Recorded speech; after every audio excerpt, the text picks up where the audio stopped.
Hello friends, welcome to लोक सेवक। मेरा नाम है विशाल चौहान और यूपीएससी की सिविल सर्विस एग्जामिनेशन की प्रिपरेशन के लिए हिस्ट्री ऑप्शनल में हम वर्ल्ड हिस्ट्री पढ़ रहे हैं।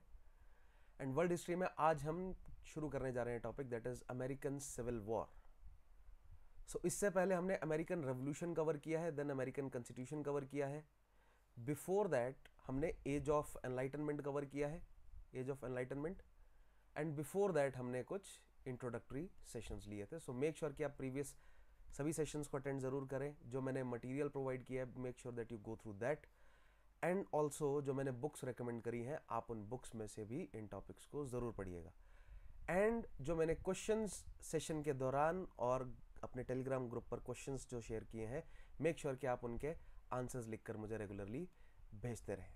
Right now, if you want to join this course, because this video will be uploaded on will be available on YouTube, and if you are watching on YouTube and want to join my history optional course, so the details on how to join my course will be available in the description of this video.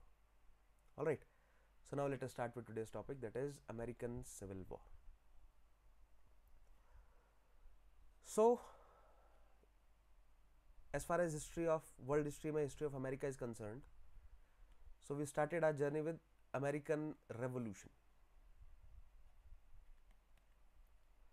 Then the framing of the American Constitution, and today we are discussing the American Civil War. Right? So it is a civil war. It is termed as a civil war. So what is a civil war? पहले तो हमारा ये question, हमारा ये concept जो है वो clear होना चाहिए कि सिविल वॉर होता क्या है। सो जनरली अगर आप देखेंगे, जनरल एक्सप्लेनेशन क्या है सिविल वॉर का, कि विद इन अ टेरिटरी, एक नेशनल, एक कंट्री की टेरिटरी के अंदर दो या दो से ज़्यादा factions of that country, if they are fighting, if there is in fighting in those factions for their own interest, और if there is in fighting of those factions with the government of that country, right, for their vested interest, that is termed as civil war. That means if there is no outside influence, conflict जो है वो country के with in चल रहा है, then it is a civil war.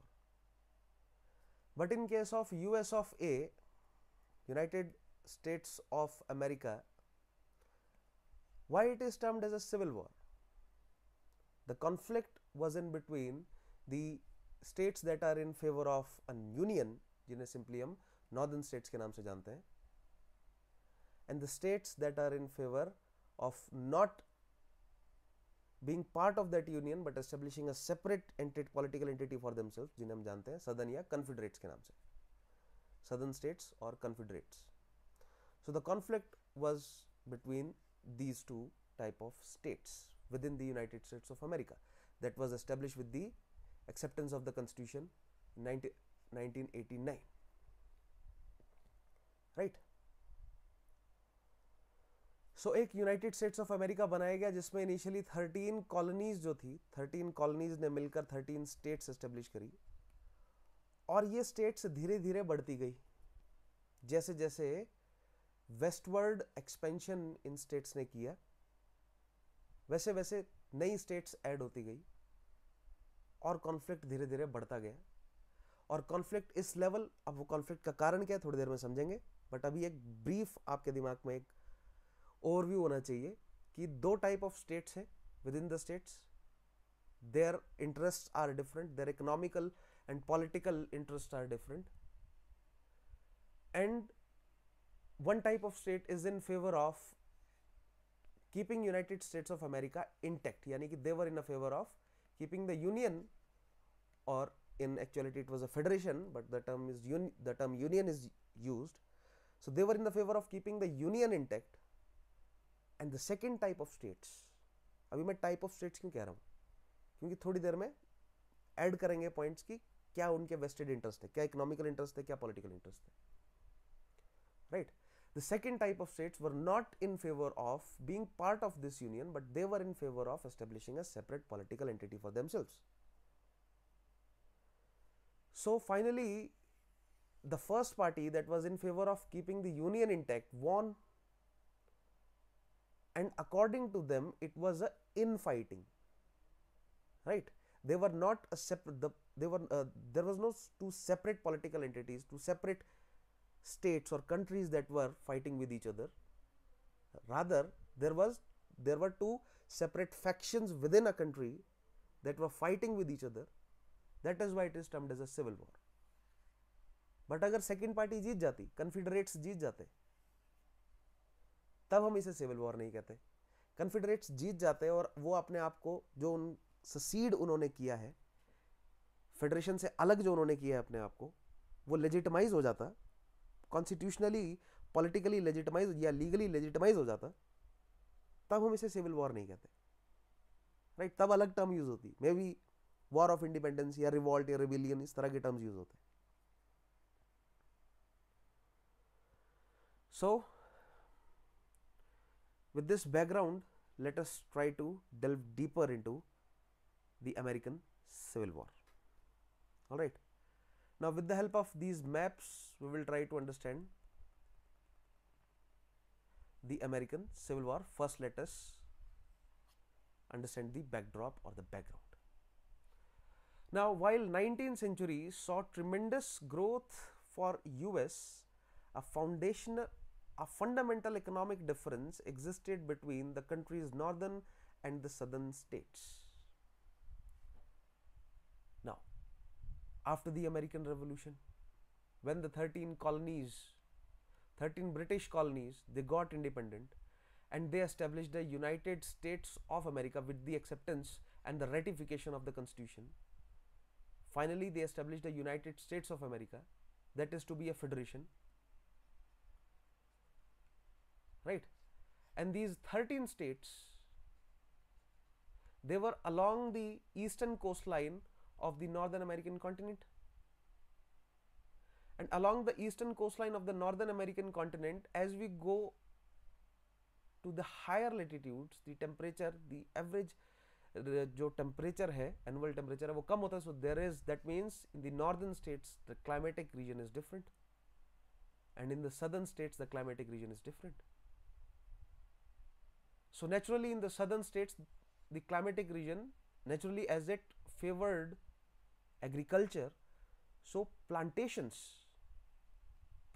based economy developed here. Plantations, बड़े plantations develop हुए यहाँ पर, and in plantations में जो tobacco primarily बहुत बड़े लेवल पर tobacco और खास तौर पर cotton का जो प्रोडक्शन हो रहा था, that production was based on to keep the cost of production minimum. slaves का इस्तेमाल किया जा रहा था टोबैको और कॉटन के प्रोडक्शन के लिए, और एक हाईली आप कह सकते हैं कि एग्रीकल्चरल बेस्ड इनकी इकोनॉमी थी.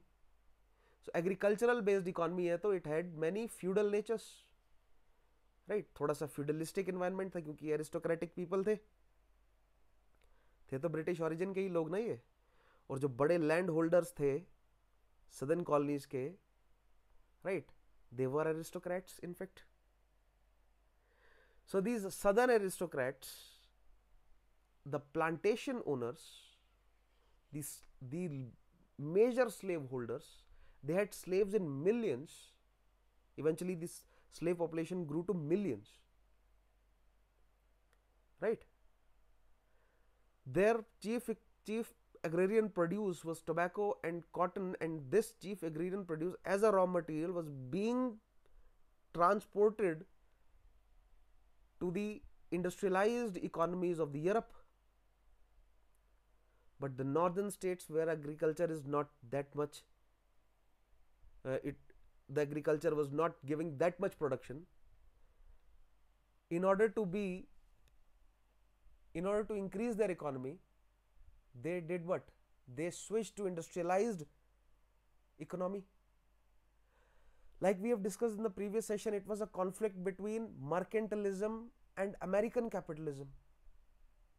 And during the American Revolution, these 13 colonies were in sync because they were fighting against a common enemy, right? So their interests were aligned.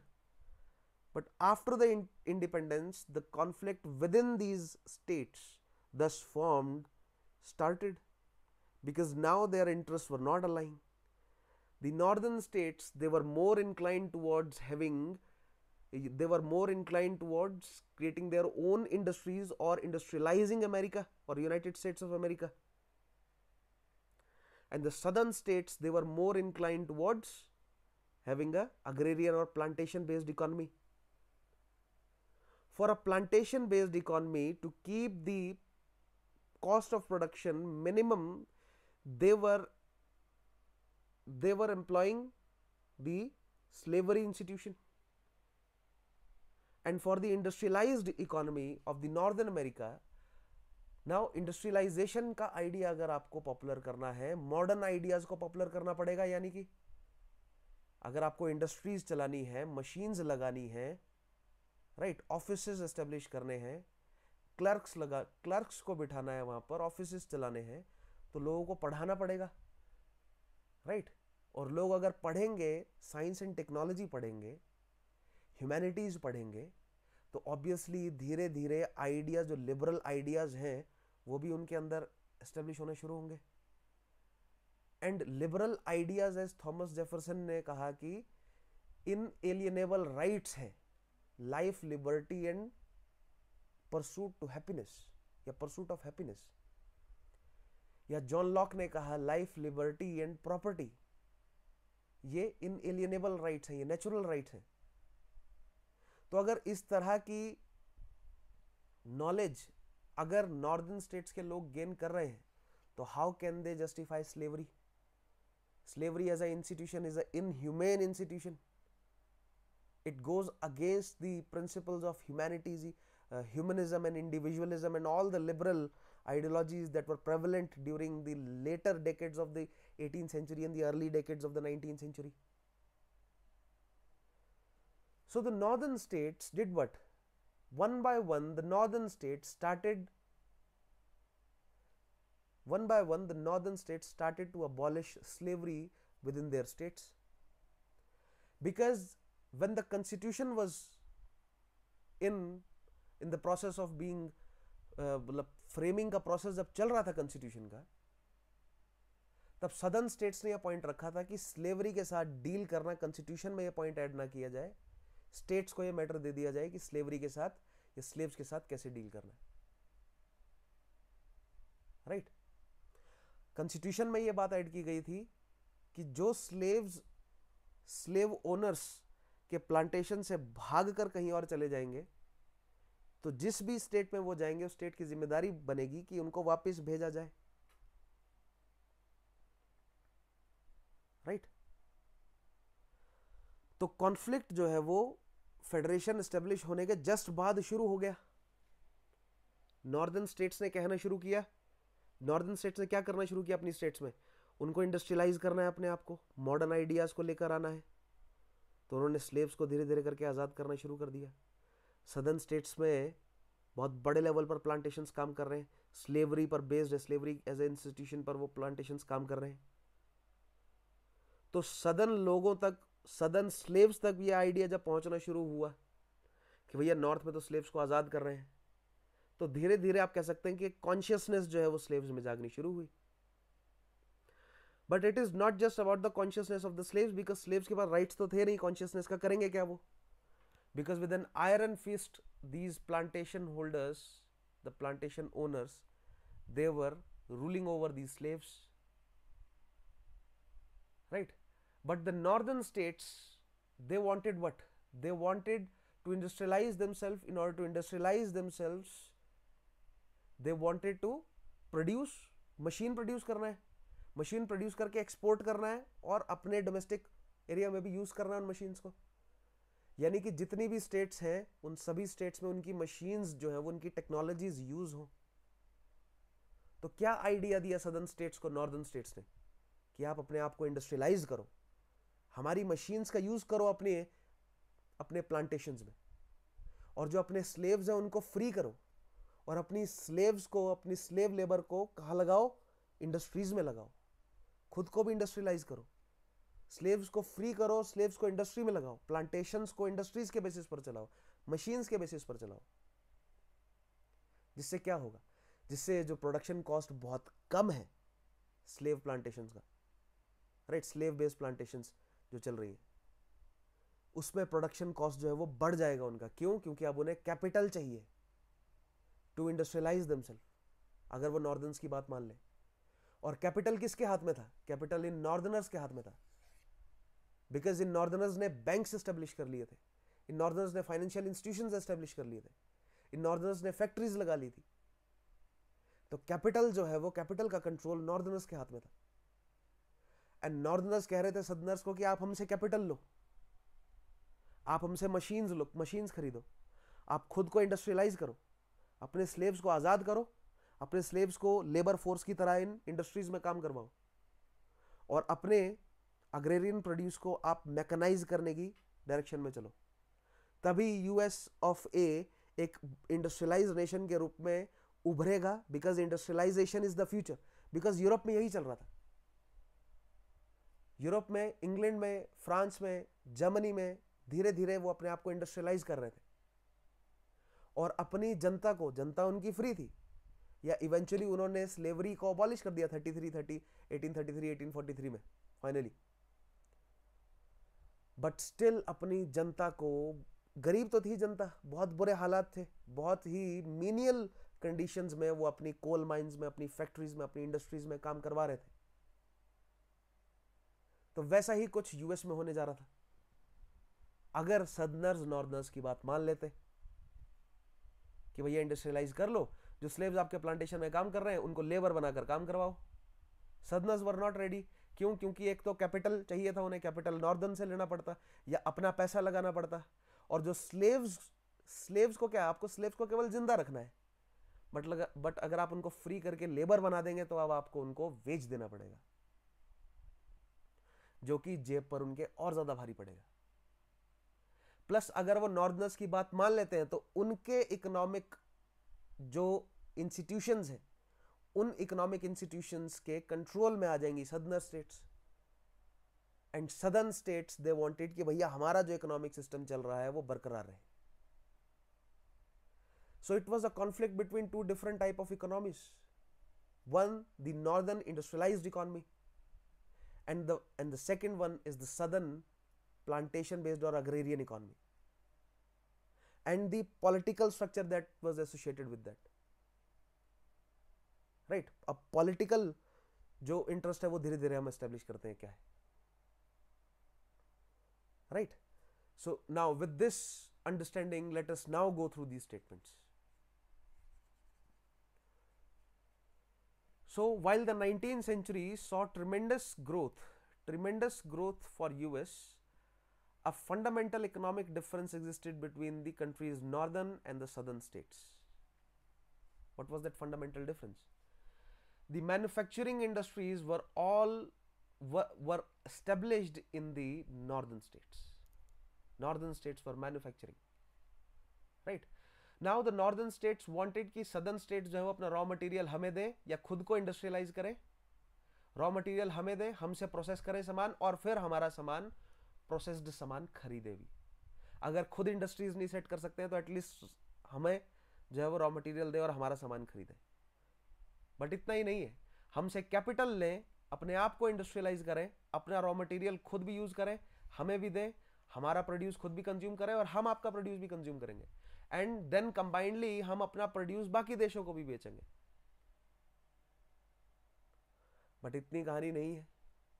जो सदर्न कॉलोनीज रही, पहले जो कॉलोनीज थी, अब वो इंडिपेंडेंट, अब वो यूएस ऑफ ए की स्टेट्स बन गई थी, right? Now the southern colonies बहुत पहले से ही, जब ये सदर्न कॉलोनीज थी, अब नाउ इंडिपेंडेंट यूएसए की स्टेट्स बन गई थी। From the time they were southern colony, they were trading with the Europeans because they were providing raw materials to the European based industries. So पहले से established links थे, तो एक vested interest Europeans का भी था, जो कि वो वेस्टेड इंटरेस्ट को तोड़ना नहीं चाहते थे अपना, राइट? तो वो भी इस पॉलिटिक्स में मेडलिंग कर रहे थे। So manufacturing industry, first was the manufacturing industries were all established in the north, and agriculture was mostly limited to the small scale farms in the northern states. Conversely, South's economy was based on large-scale farms or plantations which depended on labor of black slaves. Now, majorly, it was dependent on the labor of black slaves, but apart from that, white slaves and Indian slaves, red Indian slaves were also present there. But majoritarily, black slaves के basis पर ये plantations काम कर रहे थे. And brutally in slaves को control में रखा जाता था. Slaves had no rights. They had no right of family, क्योंकि उनकी families को बांट दिया जाता था. Slave auctions होते थे. अगर slaves families हैं तो उनको different plantations में बेच दिया जाता था. किसी को सस्ता, किसी को महंगा, किसी को अच्छी पोजीशन मिल रही है एज अ स्लेव, यानी कि जो मास्टर का घर है उस मास्टर के घर में काम करने को मिल रहा है, राइट, जो कि थोड़े बहुत पढ़े लिखे हैं, वेल मैनर्ड जो बन गए हैं, जो डोसाइल हो गए, राइट, और बाकियों को कराया जा रहा है काम प्लांटेशंस में. जो फ्यूजिटिव्स हैं, जो भाग जाते थे, उनको बहुत बुरी तरह प्रताड़ित किया जाता था, राइट. उनकी ब्रांडिंग होती थी, उनके गाल पर, शरीर पर निशान लगाया जाता था, आर लिखा जाता था, that they are runaways, और बहुत सस्ता उन्हें बेचा जाता था. फिर देयर वर मैनी माइंस जिनमें टिल द डेथ उनसे काम करवाया जाता था. सो बहुत बुरी दशा थी. शादियों का कोई कॉन्सेप्ट नहीं था उनके. May be many of them believed in marriages, they married, they produced their offsprings, but many a times their families were separated. They were sold into different auctions, or sold in an auction, they were sold into different plantations.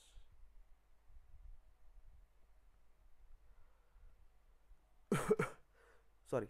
So parallel to the white culture, a black culture was also developing, right? और जिसमें conflict, resentment है एक दूसरे के प्रति, जो कि आज तक मौजूद है.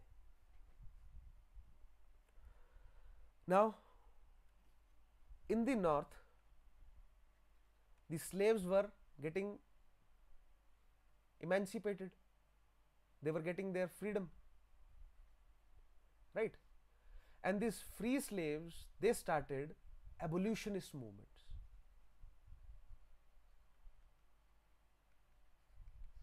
right? Because they wanted abolition of slavery in not just the northern states but in all of the states of the United States of America. And many a times these abolitionist movements, they turned into, आप कह सकते हैं कि they turned into violent movements. In abolitionist leaders और उनके जो followers हैं, they turned violent, and that resulted into many skirmishes and conflicts. So growing abolitionist sentiment in the north after 1830s, southern insistence on the extension of slavery into newly acquired western territory led to a conflict. Now क्या चल रहा है देखिए. Initially there were 13 colonies. Those 13 colonies eventually developed into 13 states, right? With the Treaty of 1763, these 13 colonies, because this was the time these were only colonies, these 13 colonies were not supposed to extend themselves westward in the Northern American continent.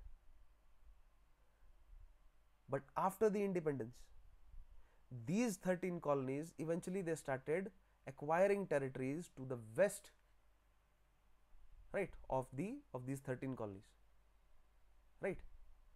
And नए states जो हैं वो धीरे धीरे add होते गए. जैसे जैसे नए states ऐड होते जा रहे हैं तो कॉन्फ्लिक्ट क्या बन रहा है अब? कॉन्फ्लिक्ट ये है कि जो न्यू स्टेट जो ऐड होगा, नई टेरिटरी एक्वायर की गई, न्यू स्टेट ऐड हुआ, अब नया स्टेट जो ऐड होगा, क्या वो एक फ्री स्टेट बनेगा या एक स्लेव स्टेट बनेगा? फ्री स्टेट का मतलब है जहां पर स्लेव्स को फ्रीडम दे दी गई, उनको इमेंसिपेट कर दिया गया. और स्लेव स्टेट का मतलब है जहां पर स्लेवरी का ट्रेडिशन कंटिन्यूड है. तो जैसे जैसे यूएस की टेरिटरी बढ़ती गई, right, Many new areas were added to the US in the early 19th century, right, with the Louisiana Purchase of 1804. Then secession of many territories by Spain in 1819, like Louisiana purchased from France in 1804, right? Louisiana was purchased from France in 1804. Florida was acquired from Spain in 1819, right? And after 1850s Mexico की territory, Mexico द्वारा held जो territories हैं, they were also added into United States, and United States की boundary from the east coast to west coast जो है वो extend हो जाती है after the war with Mexico, right. तो जो प्रेजेंटली जो वेस्ट कोस्ट से ईस्ट कोस्ट तक जो स्प्रेड है अमेरिका यूएस का, वो कंप्लीट हो जाता है 1850s तक। और जैसे जैसे ये नई टेरिटरीज ऐड होती गई, initially they were unorganised, but eventually they were organized into newer and newer states. Now the free states, they were in favor of what? अब खेल किसका है? लॉज बनाने का। लॉज कहां बनेंगे? लॉज बनेंगे सेनेट कांग्रेस में, यानी सेंट्रल फेडरल लेजिस्लेचर में। स्टेट के लेजिस्लेचर में तो with for the state law बन रहे हैं, but for overall federation central या फेडरल लेजिस्लेचर में लॉज बन रहे हैं। तो वहां पर अपर हाउस है सेनेट, लोअर हाउस है हाउस ऑफ रिप्रेजेंटेटिव। तो सेनेट में तो हर स्टेट की 2 सीट फिक्स है, 2 सेनेटर फिक्स्ड है, राइट। तो कहां से इन्फ्लुएंस कहां से बढ़ाया जा सकता है? हाउस ऑफ रिप्रेजेंटेटिव में।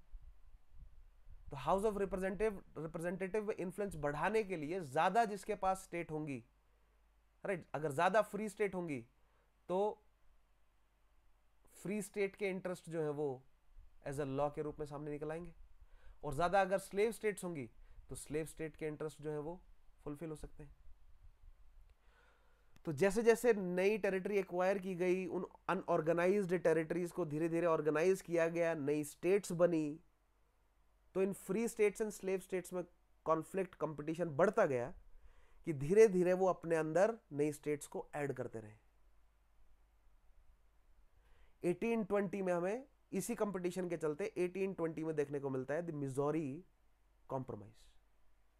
थोड़ी देर में समझेंगे उसे क्या है, राइट। देन हमें द कैंसस नेब्रास्का एक्ट देखने को मिलता है, राइट। देन 1850 का एक्ट आता है, और फिर फाइनली जो है वो सिविल वॉर हो जाएगा, राइट। तो प्रॉब्लम को रिजॉल्व करने की कोशिश जो है वो काफी बार की गई with the 1820s Missouri Compromise and the Kansas Nebraska Act and the 1850 Compromise। कोशिश की गई कि ये जो कॉन्फ्लिक्ट है नॉर्दर्न सदर्न स्टेट्स का, ये रिजॉल्व किया जाए, बट कॉन्फ्लिक्ट धीरे धीरे इतना बढ़ गया कि finally it resulted into a armed आप कह सकते हैं कि कॉन्फ्लिक्ट, और which later came to be known as the civil war, right. Now there was a question whether these newly acquired states would be free states or slave states. So let me show you these newly acquired states with the help of these maps. So this was the United States of America in 1783, right? These were the 13 states. The New Hampshire, Massachusetts, Rhode Island, right? Then, sorry, this is Massachusetts. Then Connecticut, New Jersey or Newark, then Delaware, Maryland, then New York, Pennsylvania, Virginia, North Carolina, Southern Carolina, and Georgia. So 1, 2, 3, 4, 5, 6, 7, 8, 9, 10, 11, 12 and 13. So these were the 13 states. Then this is Maine. Maine was added later after 1820. Missouri was added as a slave state and Maine was added as a free state. And these were the territory that was ceded by the British to the US or US of A. Now these 13 colonies started expanding. These were the unorganized territory, these were unorganized. Now the USA started organizing these, and the question started, the new organized states वो free state बनेंगी या slave state बनेंगी. After this, in 1804, this region, the Missouri River जहाँ से flow कर रही है, this Missouri River basin, this was the Middle American region. These were the territories of France, right, which was known as Louisiana, and Louisiana was purchased by US in 1804, right. And earlier these were the territories which were ceded. यहाँ पर अभी तक Tennessee, Kentucky and Ohio, ये 3 states जो है वो और बन गई, right. Then till 1820 some states were ceded by Spain, right, such as Florida was ceded by Spain. Now beyond this, these were the territories of Spain, right, these were the territories of Spain,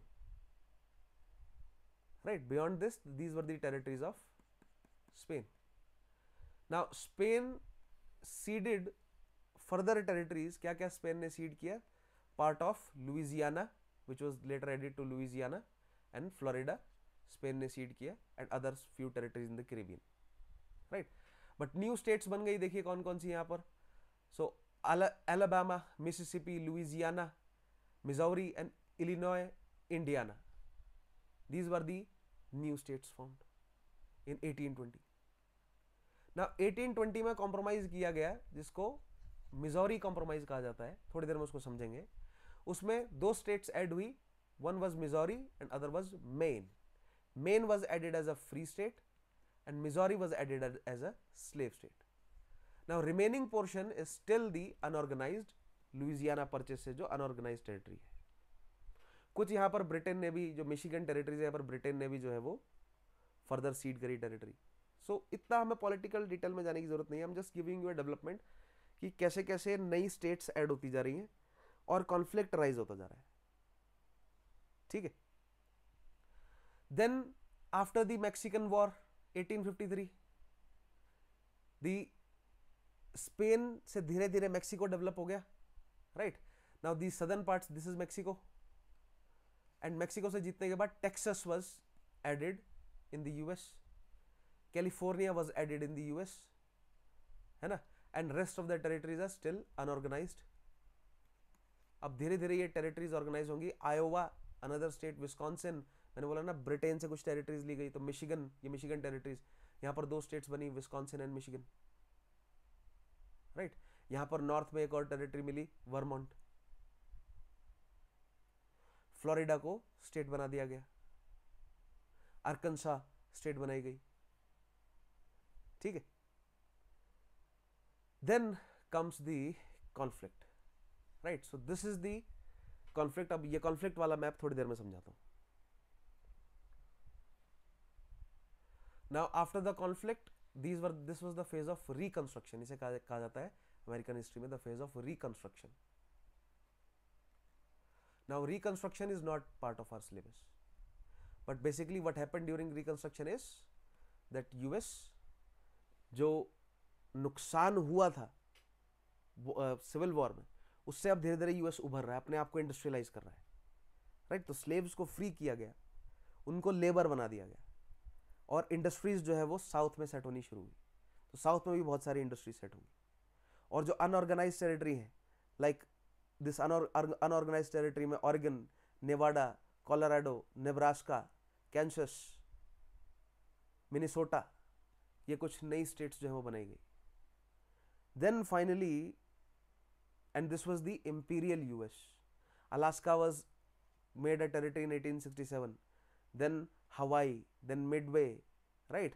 these Polynesian islands till Philippines, Puerto Rico, Cuba, Panama, इनको territories बनाया गया अपनी. Then finally in 1912, at the eve of world war 1, these were the final US states. Within, मतलब on the continent, सभी states, मतलब सारे reason को organise कर दिया गया. आप कहेंगे कि सर रेड इंडियंस का क्या हुआ? रेड इंडियंस को इन स्टेट्स में लाइक कोलोराडो में, न्यू मैक्सिको में, टेक्सास में, सेंट्रल अमेरिका में, खासतौर sorry not central America but middle America में, यहां पर इनको बहुत सारे रिजर्वेशन लैंड्स दिए गए, यानी इनके लिए लैंड्स रिजर्व रखे गए. Now this land is beyond Rocky Mountains, right, this land is beyond Rocky Mountains, so बंजर एरिया है. तो फर्टाइल लैंड और जो ट्रेड वाला लैंड है कोस्ट टू कोस्ट, जो फर्टाइल लैंड है अपलेशियन माउंटेन के आसपास, वो सभी ब्रिटिश यूएस जो मतलब या कहें तो वाइट्स ने अपने कंट्रोल में रखा.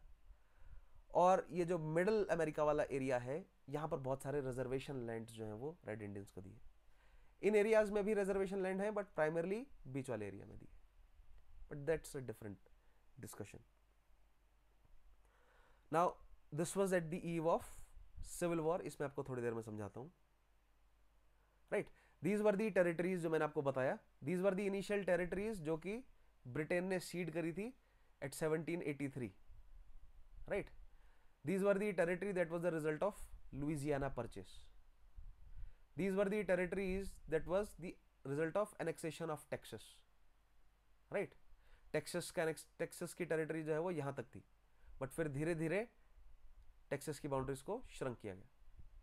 These were the territory that was ceded by Mexico after 1850 या 1850 वाले वॉर में. Right, Now these were some territories that were purchased by Mexico. Here मैंने आपको बताया था ब्रिटिश ने secede किया कुछ टेरिटरी को. Right, these territory was ceded by Britain. This was earlier in 1819 it was ceded by Spanish. West Florida was ceded by Spanish. Part of Louisiana was ceded by Spanish. Right. तो धीरे धीरे करके and Alaska was purchased from Russia in 1867. Apart from that, Hawaii, former Republic of Hawaii, was captured by US in 1898. So this is how US came to exist, right? कैसे कैसे US की territories का expand कैसे हुआ, कहाँ से US ने territory, किसने US को सेसीड करी टेरिटरी, कहाँ से US ने कैप्चर करी. एंड देन आप इसी मैप में देख पा रहे हैं, these are all the states of USA, the 50 states of USA. Right, another map, this was the map of 1853 after the conflict of Mexico के साथ जो conflict है उसके बाद. So New Mexico territory, Utah, these were unorganized territory, right? But धीरे धीरे इनको organize किया गया, Utah territory बनाया गया, Oregon, Washington, Minnesota, unorganized territory में यहाँ पर और states बनाई गई, Texas was made a state. Then this was after the Missouri Compromise, right? इस मैप को थोड़ी देर में समझाता हूँ. ये 2-3 मैप्स बीच में बच गए, थोड़ी देर में समझाता हूँ इन मैप्स को. Now, as I said, now there was a question whether these newly acquired states would be free states or slave states. तो उसके लिए कंपटीशन बढ़ गया. राइट, लड़ाई झगड़ा बहुत शुरू हुआ यहाँ पर.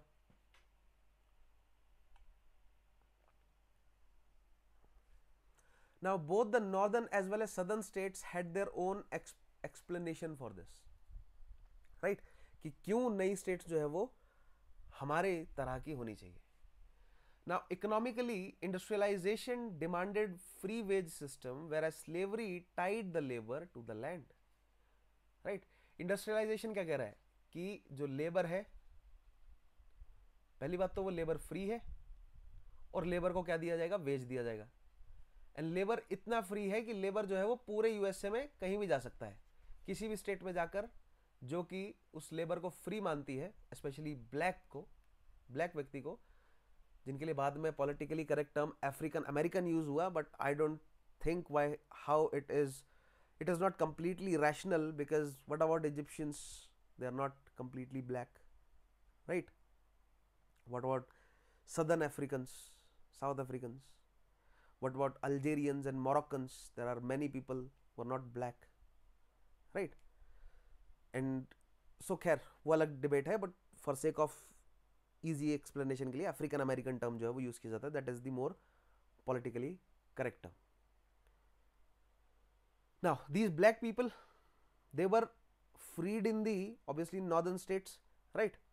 And they were free to give their labor to any industry they deem, any industry of their choice, and that industry was supposed to pay them wages, right? But south में ऐसा नहीं है. साउथ में क्या चल रहा है? Southern states में these slaves they were tied to the land, similarly like a fief or like a manorial system of the feudal Europe, right? Like in the feudal times of Europe, in the manorial system, the serf were tied to the land. They were bound to serve their master, or they use the term lord. In US, master term was used, right? They were serf, they were not slaves, right?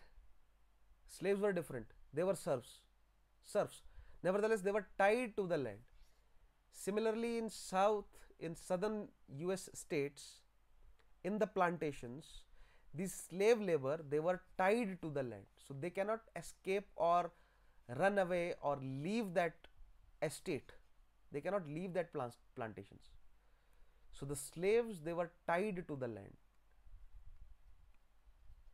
They were not free to move. Since they are tied to the land, they are not free to move. So if they run away from the plantation and make their way to the more enlightened states of the US of A, those states were supposed to return those slaves to the slave owners. That was added in the Constitution in 1789. But as the abolitionist ideology developed in the United States of America, the slaves that ran away from these plantations to the more enlightened states, the abolitionists, they started supporting them. The abolitionists, they started protecting them. And eventually, with the Compromise of 1850, an act was passed, right, where the bounty hunters from the southern states were legally allowed to enter into the northern states and hunt the slaves and bring those slaves back, and nothing would happen to them. That was legalized. So that is how the political interest those works. जिसका पलड़ा politically भारी है, जिस पक्ष का politically पलड़ा भारी है, उसके हिसाब से कॉम्प्रोमाइज हो जाएगा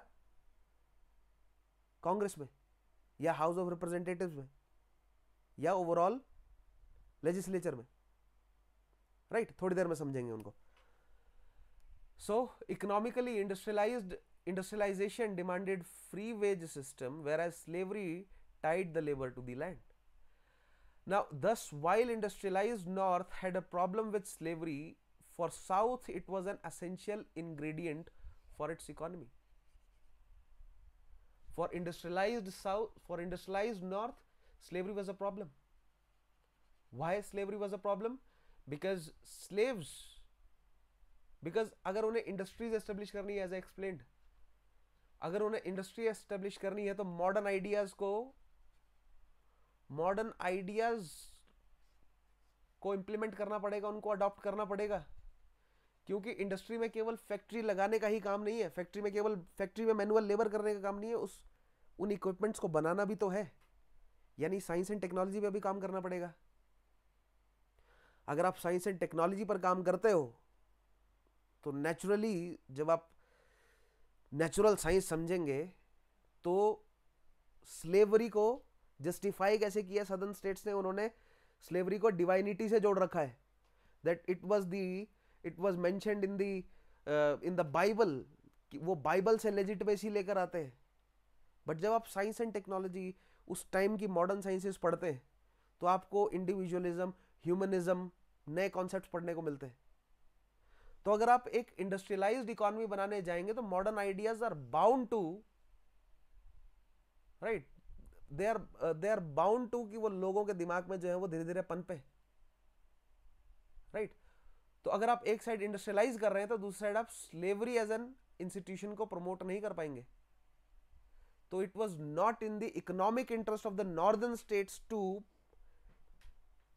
keep up the slavery institution. That is why eventually they abolished the slavery institution, not because they had change of hearts and now all of a sudden they were in favor of uplifting the African American community, because still slaves जो है वो मौजूद थे. Washington में slave trade जो है वो abolish हो गया था, but जो existing slaves थे वो मौजूद थे.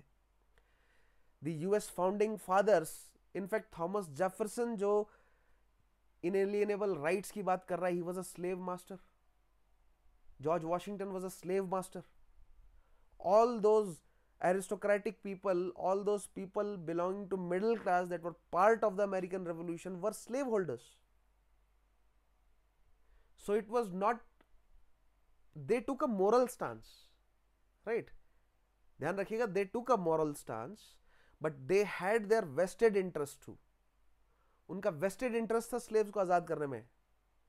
बट जैसे जैसे मॉडर्निटी बढ़ती गई यूएस में, मिडिल क्लास और स्ट्रांग होता गया, लोग बिल्कुल लोअर लेवल से मिडिल क्लास में एंटर करते गए. लोग ऐसे लेवल से उठे जिनका those were not in condition from generations to buy और have slaves. Those people when they rose to power, entered into offices, took part in the abolitionist movements, right? They had somewhat genuine interest behind the abolition of slavery. So they were the proponents of the abolitionist movement, right? And the upper class was only guided by the mercantile class or the capitalist class. Mercantile word नहीं use करेंगे अब हम America के लिए, अब हम capitalist class use करेंगे. The capitalist class, the upper classes, they wanted, in the northern states, they wanted to abolish slavery because it was in their economic and political interest. Because slaves नए states add करते जाएंगे, right? वहाँ पर slaves को southern side से slaves वहाँ पर move करेंगे, free state बना देंगे, नए जो है वो population आ गई, right? And उस नई population के basis पर House of Representative में हमारी रिप्रेजेंटेशन बढ़ जाएगी, और नेक्स्ट टाइम जब भी कोई बिल पास करना होगा तो हमारे पास वोट्स ज्यादा होंगे, right?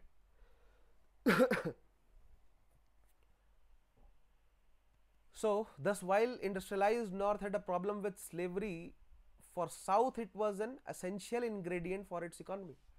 So for industrialized North, according on the basis of classes, they had their problem with slavery, but their interests were different.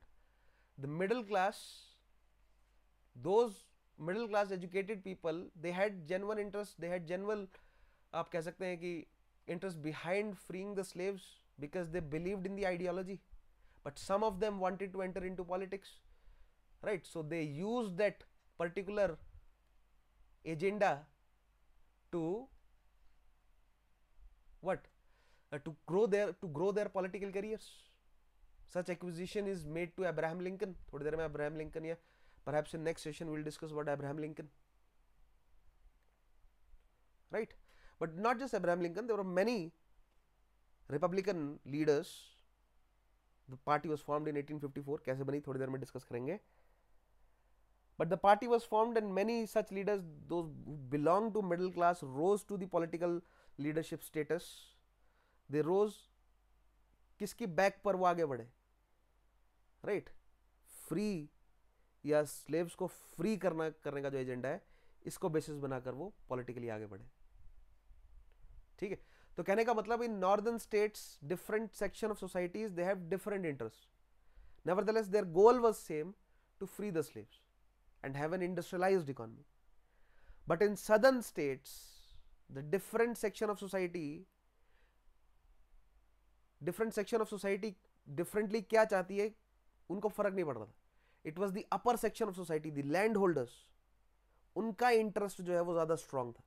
और उनका इंटरेस्ट क्या था कि उनकी प्लांटेशंस जो है वो ठीक से काम करते रहे, और जो स्लेव बेस्ड इकोनॉमी उनकी चल रही है वो चलती रहे बढ़िया.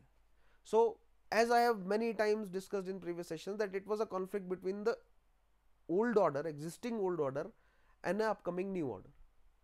The existing old order was an agrarian order. It was a feudal order. And new order here was the new order. First it replaced the mercantile economy. Now it want to replace the agrarian economy completely. It want to industrialize the whole setup.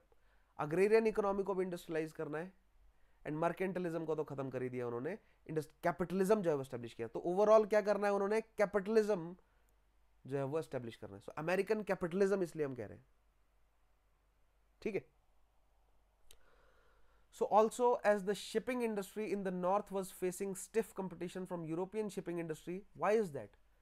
Because European shipping industry को चाहिए raw material. Raw material कहाँ बन रहा है? South में. European shipping industry east India company काम कर रही है. ठीक है. डिसबैंड होने से पहले तक तो ईस्ट इंडिया कंपनी अच्छे से काम कर ही रही थी, राइट, 1858 तक.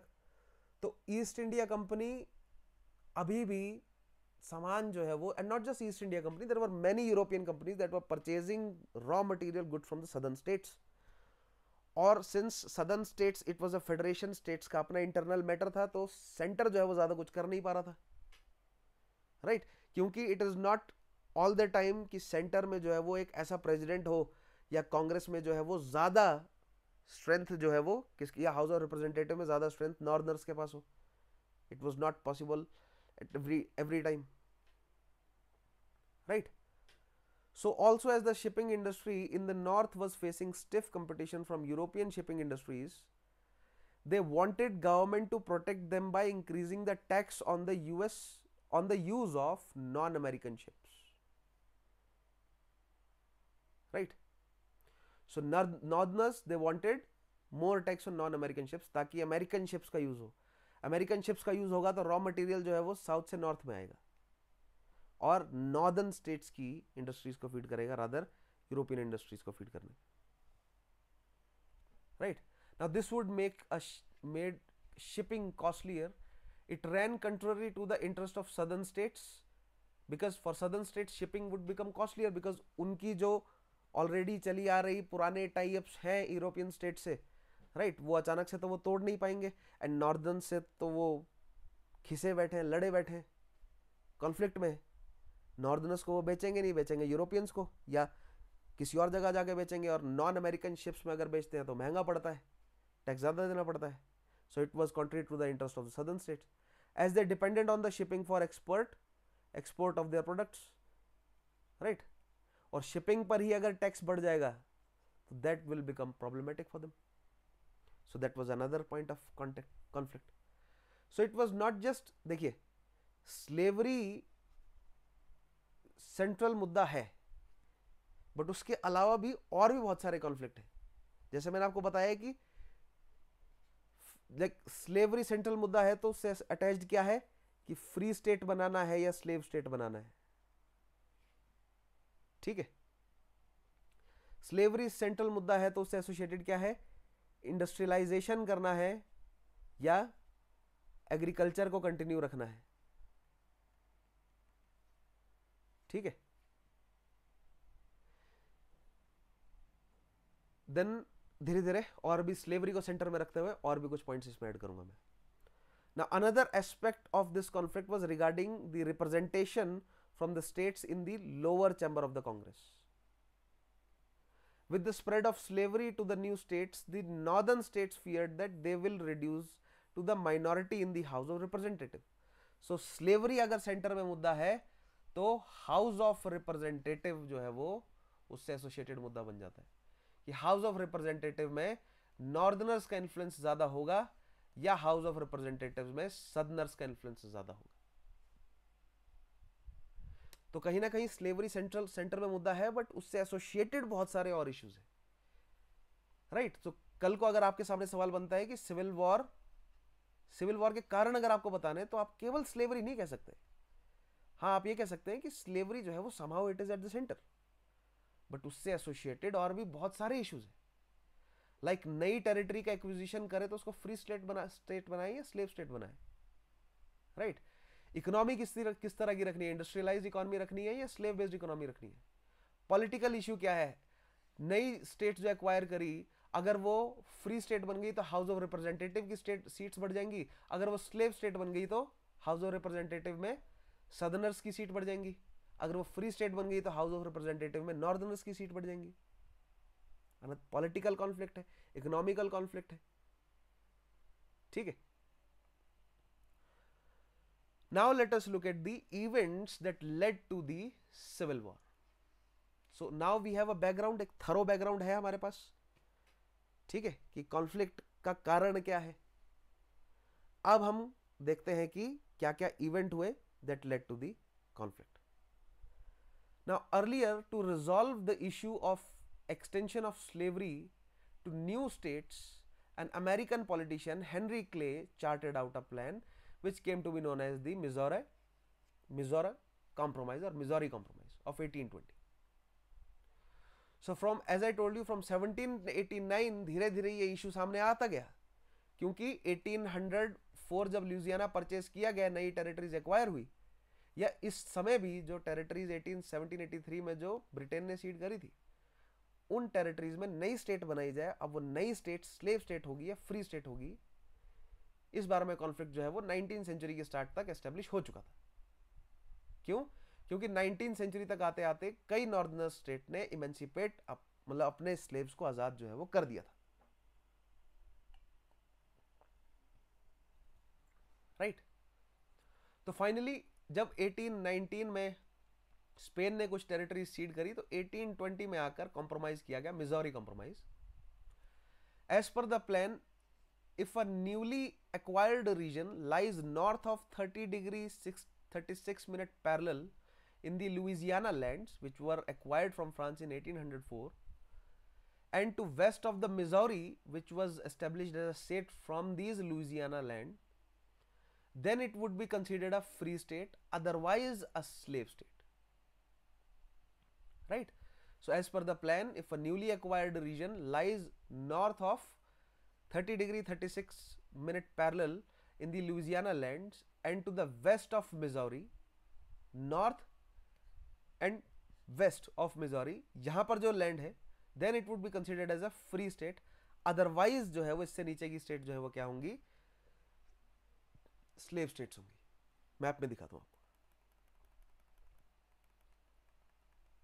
So this territory was acquired by, this was Louisiana purchase, right.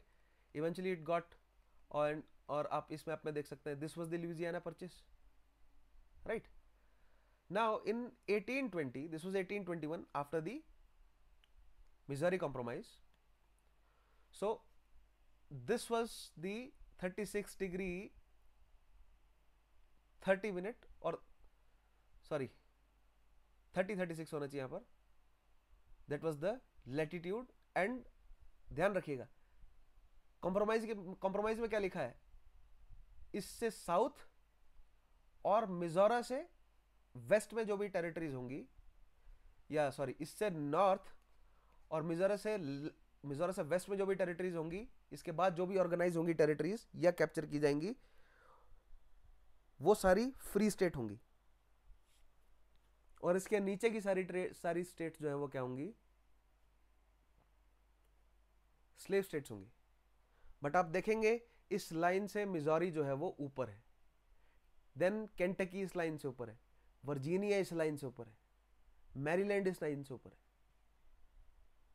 Right. So completely जो है वो इस कॉम्प्रोमाइज को फॉलो नहीं किया गया, बट हाँ ये केंटकी वर्जीनिया मैरीलैंड बाद में स्लेव स्टेट्स इन्होंने स्टेटस जो है वो एक्वायर किया, या मैं इस तरह पुट करूं, they were in the favour of, they were slave states but they were northern slave states. ध्यान रखिएगा, स्लेव स्टेट्स केवल सदर्न स्टेट्स ही नहीं थी, there were northern slave states also. So rest were these southern slave states, North Carolina, South Carolina, Georgia, Alabama, Mississippi, Louisiana, Arkansas, Missouri, right. These were the, Missouri was considered as northern, but they were slave states, but in the conflict Missouri was in the side of southerners. In the conflict this Kentucky, Virginia, Maryland, Delaware, these were in the side of unionist or the northerners. चलो थोड़ी देर में ये भी discuss कर लेंगे. So this was the compromise. Of 1820, but ये compromise ज़्यादा लंबे समय तक चला नहीं।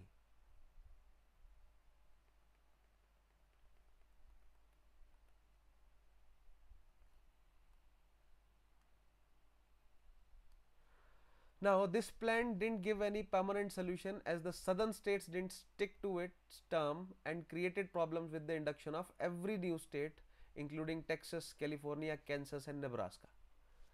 Right? तो कुछ बात जो है वो जमी नहीं, नई स्टेट्स जब आई, लाइक टेक्सास जो है वो साउथ में, चलो उसको स्लेव स्टेट बना दिया।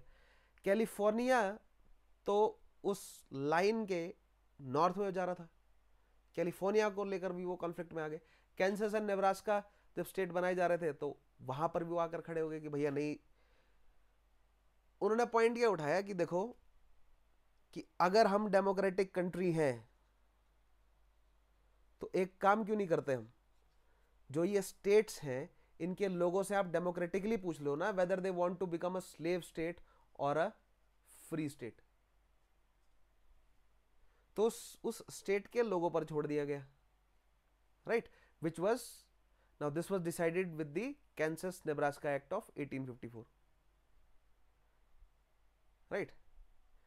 now प्रॉब्लम ये हुई कि जैसे ही ये एक्ट पास हुआ और अब डिसीजन जो है वो स्टेट्स के हाथ में चला गया, तो जो फ्री स्टेट्स हैं और जो स्लेव स्टेट्स हैं उन्होंने अपने लोगों को इन नई स्टेट्स में भेजना शुरू कर दिया कि जाकर तुम वहां पर प्रमोट करो हमारे आइडियाज। तो फ्री स्टेट के लोग जो है वो पहुंच गए, स्लेव स्टेट के लोग भी पहुंच गए, अपने अपने आइडियाज को प्रमोट कर रहे, अपना अपना प्रोपेगेंडा चला रहे।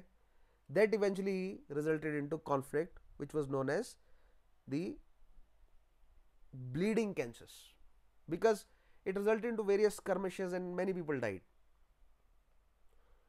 And it was not just that,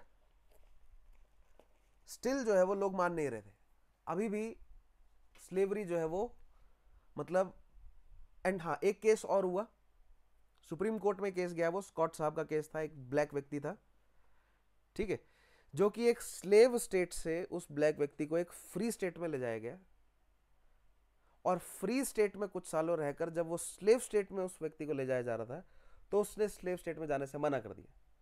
उसने क्या कहा कि भैया मैं फ्री स्टेट में इतने साल रहा हूं तो अब मैं एक फ्री व्यक्ति हूं, अब मैं इंडिविजुअल जो है वो क्या है, फ्री है, अब मैं स्लेवरी नहीं कर पाऊंगा, राइट। तो ये मामला सुप्रीम कोर्ट तक गया। तो यूएस की सुप्रीम कोर्ट ने कहा कि वो सभी व्यक्ति जो अफ्रीकन डिसेंट के हैं they can not be a citizen of US, hence they cannot be considered as free person. So basically US के सुप्रीम कोर्ट ने स्लेवरी पर मोहर लगा दी, स्लेवरी को लीगलाइज कर दिया, because majority, in fact all of these African American people they were of African descent, right, they were not considered as American citizen. So जो सदर्न स्टेट है उनको लीगल बैकिंग मिल गया स्लेवरी प्रैक्टिस करने का। मतलब अभी तक तो वो मॉरल और फिलोसॉफिकल और रिलीजियस बैकिंग पर कर रहे थे या उनके इकोनॉमिक इंटरेस्ट पर कर रहे थे, अब उनको लीगल बैकिंग भी मिल गई, प्रॉब्लम और बढ़ गई। बट नॉर्दर्न स्टेट्स ने, जहां पर एबोल्यूशनिस्ट मूवमेंट जो है वो स्ट्रांग था, उन्होंने इस लॉ को पूरी तरह से एक्सेप्ट नहीं किया। नेवरदलेस दिस शोज की इन्फ्लुएंस जो है वो सुप्रीम कोर्ट में दिख रहा है आपको, सदर्न स्टेट्स का इन्फ्लुएंस है, मतलब, right. Now Kansas Nebraska Act of US Congress opened all new territories of slavery.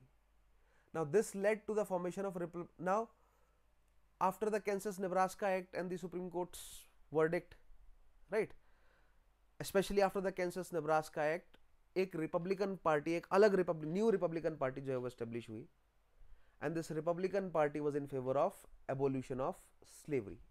और इस रिपब्लिकन पार्टी में से फिर धीरे धीरे करके एक लीडर सामने आता है, राइट, जिसे 1860 में फाइनली कैंडिडेट चूज किया जाता है फॉर प्रेसिडेंट, जिसका नाम है अब्राहम लिंकन, और वो प्रेसिडेंट बन भी जाता है यूएस का, and during civil war US का प्रेसिडेंट रहता भी है, सेकेंड टर्म के लिए री इलेक्ट भी होता है, but finally he was assassinated. So this led to the formation of Republican Party whose main agenda was the abolition of slavery. because a new avenue was opened in 1854. इससे पहले एक compromise of 1850 भी हुआ था, right? There was a compromise in 1850 also, which was also not in favor of the abolition of slavery, जिसमें further जो constitution में fugitive slaves को लेकर जो प्रोविजन था उससे रिलेटेड एक फर्दर एक्ट और लाया गया यहाँ पर, जिससे bounty hunters now can enter from slave states into the free states and can Hunt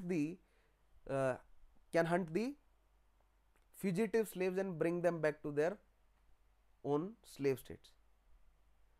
And this act also said कि जो slave state से slave free state में भाग कर गया है, इसका मतलब ये नहीं है कि वहां जाके वो फ्री हो जाएगा, नहीं, उसको वापस जो है वो भेजा जाए।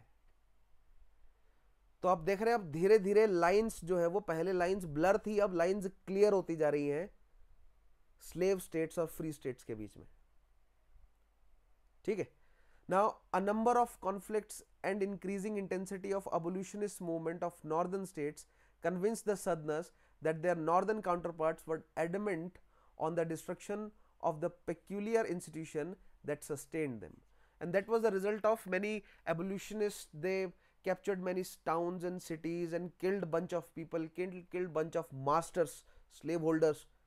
और जो slave holders थे साउथ में, उन्होंने जो न्यूज़पेपर छाप रहे थे, आर्टिकल छाप रहे थे, पैम्फलेट छाप रहे थे, उसमें उन्होंने बहुत बड़े लेवल पर प्रोपेगेंडा चलाया कि देखिए ये नॉर्दर्नर्स का करा धरा है, ये नॉर्दर्नर्स धीरे धीरे हमारे ऊपर प्रेशर डाल रहे हैं और ऐसा ना हो कि हमें ये पूरी तरह इनगल्फ कर जाए, तो हमें अपने आप को इकट्ठा करना होगा, अपने आप को ऑर्गेनाइज करना होगा, राइट, और इनके अगेंस्ट जो है वो खड़ा होना होगा।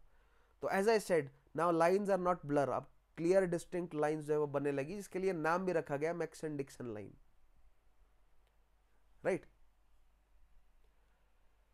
Now the immediate cause of the civil war, these were the, over the period, these were the मतलब gradual causes of the civil war.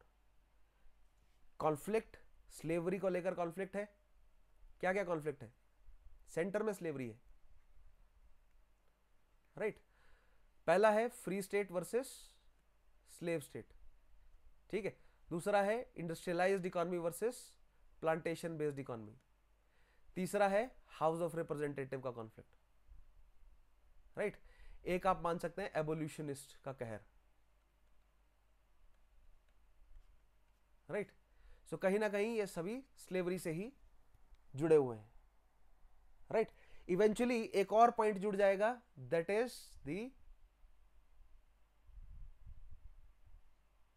Cessation, जो secede कर दिया सदर्न स्टेट्स ने,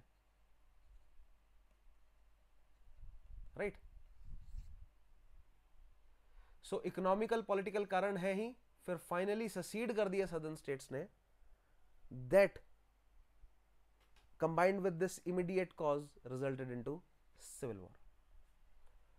सो the election of Abraham Lincoln, now Abraham Lincoln, Republican party was established in 1854, right.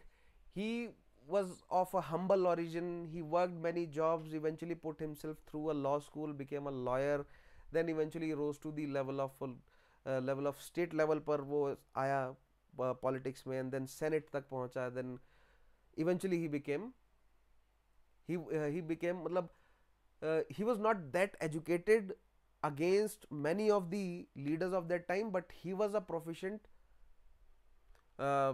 debater, आप कह सकते हैं कि डिबेट और एट द मोमेंट स्पीच बहुत अच्छी देते थे, और उनकी आवाज में दम था बहुत, लोगों को, यानी कि इमोशनल इंटेलिजेंस बहुत बेहतरीन थी, लोगों को इकट्ठा करने जानते थे। He was a very shrewd politician. For a long time he was opposed slavery, but he maintained a stance because there was a feeling of paranoia, and their paranoia was justified to an extent, right? There was a feeling of paranoia in the southern states that the northern states will free their slaves and capture the whole of the southern states, right? And for a long time Abraham Lincoln maintained a stance that they, and not just Abraham Lincoln, many of the, since 1820 से ही तो चल रहा है ना, right? Those who have those leaders who abolished, who were in the favor of abolition of slavery, they abolished slavery in their states, but they maintained a stance that we will not abolish slavery in your states, right? But then there were abolitionists, those especially they were comprised of the black population, the free black population, they were the abolitionists, and also some many times they were joined by white people also. Their stance was कि पूरे के पूरे US में slavery को हटाओ, but जो politicians हैं, specially white politicians हैं, वाइट ही लोग पॉलिटिशियंस थे, उनका स्टैंड ये था, एंड स्पेशली अब्राहम लिंकन का स्टैंड ये था कि that we are not going to take away your slaves, आपके स्लेव्स आपके पास रहेंगे, my interest is to keep the union intact. ये जो प्रॉब्लम चल रही है, we need to come to a compromise and we need to keep the union intact, right? But obviously in northern states he was in strong support of abolition of slavery in northern states, and slaves के upliftment और इन सब points को लेकर northern states में वो काफी active था. But for southern states काफी लंबे समय तक उसने मेंटेन रखा कि that we will not take away your slaves. But then eventually he made the war about slaves with the proclamation of emancipation. Throughout the conflict, it is surrounding around slaves. When the actual war started, and during that time the president was Abraham Lincoln, he made a stance that it was about the prevention and protection or preservation of the Union. Throughout the course, the core of the problem was slavery and associated issues. When the war started, Abraham Lincoln made the stand that we are fighting to preserve the Union. It was not about slavery, it is about preserving the Union.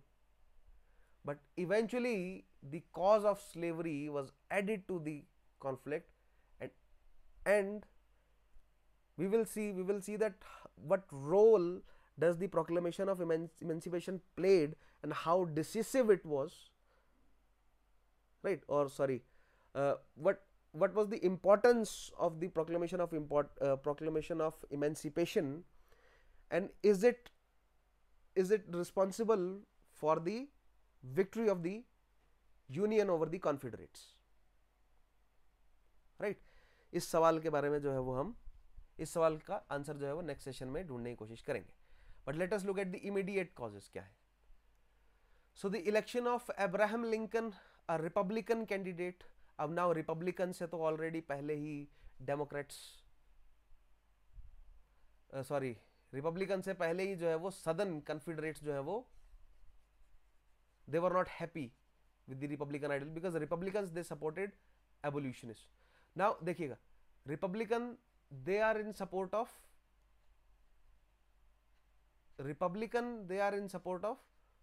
abolitionist movement,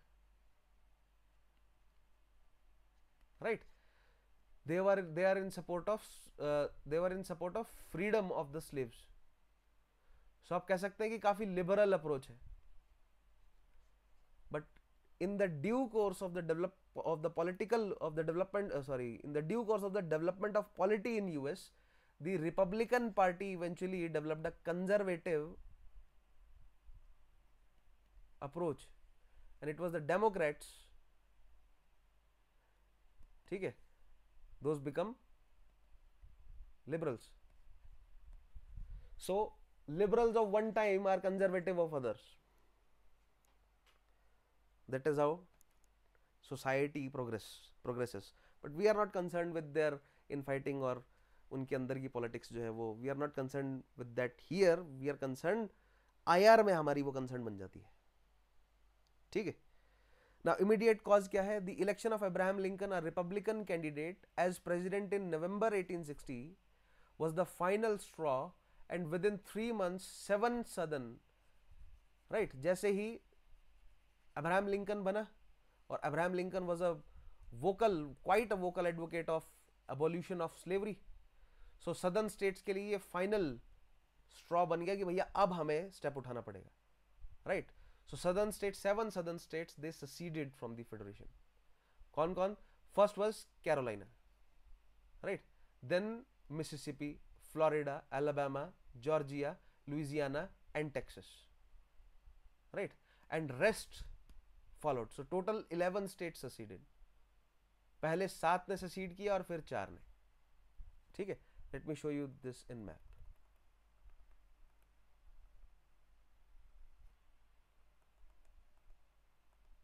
Yes. So this is the Mason-Dixon line. This is the boundary of the Confederacy, right? Now these were the 7 states जिन्होंने पहले secede किया. Texas, Louisiana, Mississippi, Alabama, Georgia, Florida and South Carolina. Carolina में भी South Carolina, right? And then 4 more states joined after the event of the Fort Sumter. There was a Fort Sumter in South Carolina that was held by the northern, or that was held by US troops, right? But it was clear that the general or the soldiers were in favor of northerners. So the Confederate Army, these states, they seceded and they declared themselves as the Confederate of USA, or Confederate of America. Sorry, not USA, but Confederation of America. They came to be known as Confederates, right? And they captured Fort Sumter. This marked the beginning of the warfare. And in fact, it was Abraham Lincoln who was waiting कि कुछ सदनर्स जो हैं वो करें. In fact he ऐसा political माहौल Abraham Lincoln ने बनाया. आई टोल्ड यू ना, he was very shrewd. So he wanted the southerners to attack first so that उनका रिटेलिएशन लेजिटिमाइज हो जाए और वो इस स्टांस से रिटेलिएट कर सकें दैट ये तो सुबह के भूले हैं, ये शाम को वापस आ जाएंगे, ये तो रिबेलियन है, हम इस रिबेलियन को शांत कर देंगे. This is not a different nation fighting against USA, right? This is a civil war. These are our people. These are people of our own country, and we need to counter or control this rebellion. So that was the stance of the northern states. So first the 7 states they seceded. Then Arkansas, Tennessee, North Carolina, and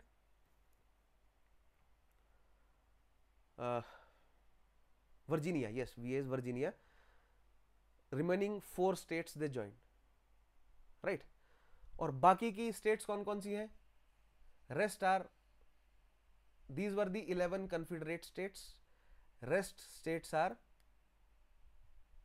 the Union states: Oregon, California, right? Kansas, Iowa, Minnesota, Wisconsin, Massachusetts, Maine, North Hampshire, then Massachusetts, Rhode Island, Connecticut. All these are northern states. इनमें ये जो light blue आपको नजर आ रही है, Montana, Kentucky, West Virginia और Maryland and Delaware, these were states, these were slave states, but they were part of, or they were with the northerners, right? They were the Union slave states or northern slave states. Apart from that, the Indian territory, Nebraska, these were relatively, आप कह सकते हैं कि these were neutral territories. ये अभी fight में नहीं थे. फाइट जो है वो यहाँ चल रही थी खास तौर पे मिजोरा रिवर के आसपास, राइट? जो एक्चुअल वॉरफेयर चला, we shall discuss that in next session, the events during the war. Missouri river के आसपास, देन हियर वाशिंगटन एंड मतलब कैपिटल के आसपास, कैपिटल रीजन के आसपास, यहाँ पर पोर्ट्स में, एंड टेनेसी में, some in Missouri, right? So in these regions जो है वो थोड़ा क्या काफी कॉन्फ्लिक्ट चला. इनफैक्ट अमेरिकन सिविल वॉर में ऑन अमेरिकन लैंड पर लड़ी गई जितनी भी लड़ाइयाँ हैं, अमेरिकन सिविल वॉर में आज तक सबसे ज़्यादा लोग मरे. लगभग 6 लाख लोग जो हैं वो अमेरिकन सिविल वॉर में मारे गए. ठीक है? So the events leading to the civil war हमें क्लियर हो गया. The cause, the reason for the civil war हमें clear हो गया. Now in the next session we shall discuss the outbreak of the civil war, यानी कि जो actual conflict है, जो warfare, उसे समझेंगे. It started with the fall of Fort Sumter, right? So let us discuss this in the Next session we shall discuss the outbreak of the Civil War, then the Emancipation Proclamation, then the impact of the Civil War, then finally question के माध्यम से देखेंगे हम economic कारण, political कारण, economic कारण, constitutional issue, political moral, important events, then contribution of Abraham Lincoln, significance of American War, and then finally कुछ questions जो हैं वो discuss करने हैं हमें. Now we shall discuss these questions and all the remaining topics in the next session. All right, so that is all for today. Thank you for watching. Next class में मिलेंगे. In the next session we will continue the American Civil War. I hope आपको basic समझ आया होगा. Make sure that you go through the book reading. Book reading एक बार आप जरूर करें, ठीक है. और उसके अलावा फर्दर सप्लीमेंट्री आप इंटरनेट का सहारा लीजिए, ठीक है. बुक रीडिंग जब आप करते हैं, like for example uncle Tom's cabin करके आएगा एक, तो अंकल टॉम्स कैबिन पढ़ने लगो तो एक बार देख लेना कि ब्लैक्स की हालत क्या थी, थोड़ा उसके बारे में पढ़ लेना, थोड़ा मैक्सिकन वॉर के बारे में पढ़ना, थोड़ा स्पेन के साथ जो कॉन्फ्लिक्ट था उसके बारे में पढ़ना. तो बुक रीडिंग करने का मतलब ये नहीं होता जो बुक में लिखा है उसको एनसर्कल कर लिया, अंडरलाइन कर लिया और हो गया. नहीं, उसमें ऐसे कई कॉन्सेप्ट दिए होते हैं जो पूरी तरह एक्सप्लेन नहीं किए होते हैं. उनका एक्सप्लेनेशन आप इंटरनेट में जाकर खोजा करो. तो बुक रीडिंग का मतलब केवल ये नहीं है केवल किताब पढ़ना. किताब पर बेस्ड चीजों को थोड़ा सा एलोबरेटेड वे में इंटरनेट पर जाकर पढ़ लिया करो, ठीक है. सब चीजें याद नहीं रहेंगी बट एटलीस्ट आपकी अंडरस्टैंडिंग थोड़ी सी ब्रॉडन हो जाएगी. Alright, so that is all for today. Thank you for watching. मिलेंगे नेक्स्ट क्लास में, तब तक के लिए अपना ध्यान रखिए. Take care, have a nice day.